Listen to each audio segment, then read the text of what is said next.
Hi, everybody. You know, if I went on a public rant and called a journalist a toxic little queen, I'd almost certainly lose my job. But then, I'm not Alec Baldwin.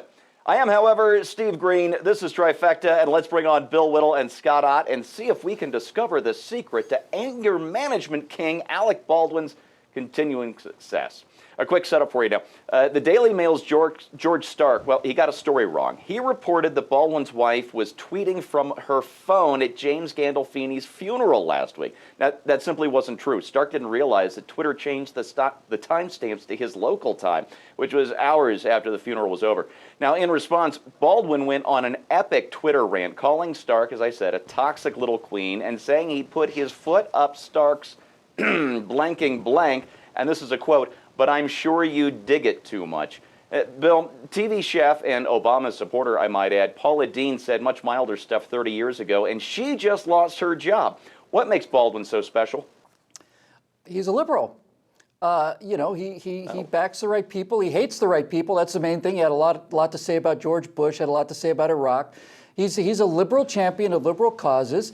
We've seen him on 30 Rock. It's interesting because on 30 Rock he plays this arch conservative. I've remarked on this before. Every time you get like these liberal, let's just say DBs, playing conservative characters, the audience goes crazy. They love them, but then these actors despise the characters they've portrayed.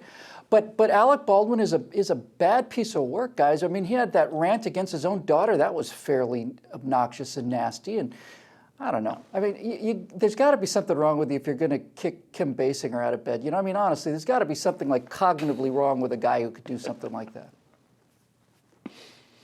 Oh, you know what?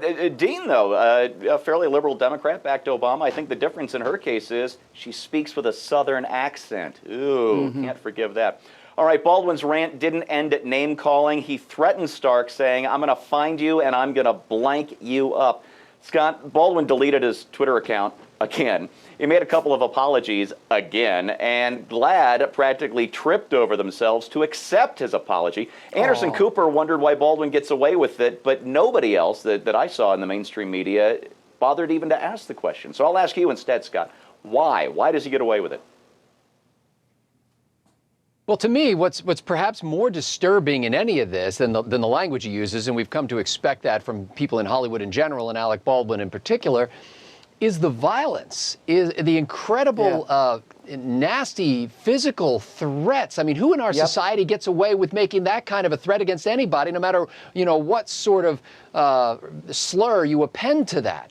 The fact that he's threatening to kill this guy, essentially, threatening to hurt him, threatening to cause him, damage to his internal organs, and it's just brushed over, it's just glossed over. Nobody seems to care about it. That's the startling thing to me, the brutality of this man who then will get on and do a smilingly cheerful commercial for a credit card company. Yeah, I wonder how Capital One's gay customers feel about that. Anyway, folks, this isn't the first time Alec Baldwin has shown us his dark side. Bill mentioned the toxic hate. He's spewed at his own daughter. He's done it to photographers. The list goes on and on. Now he's been doing some talk shows this week, talking about his years of effort on behalf of gay issues, and maybe he has a point. But, sometimes an angry outburst reflects what we really think, how we really feel when we let our guard down.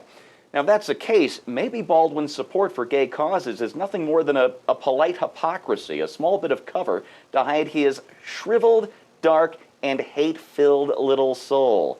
And given how quickly and completely Baldwin was forgiven, I'd say it's a safe bet the entertainment industry is filled with souls just like his.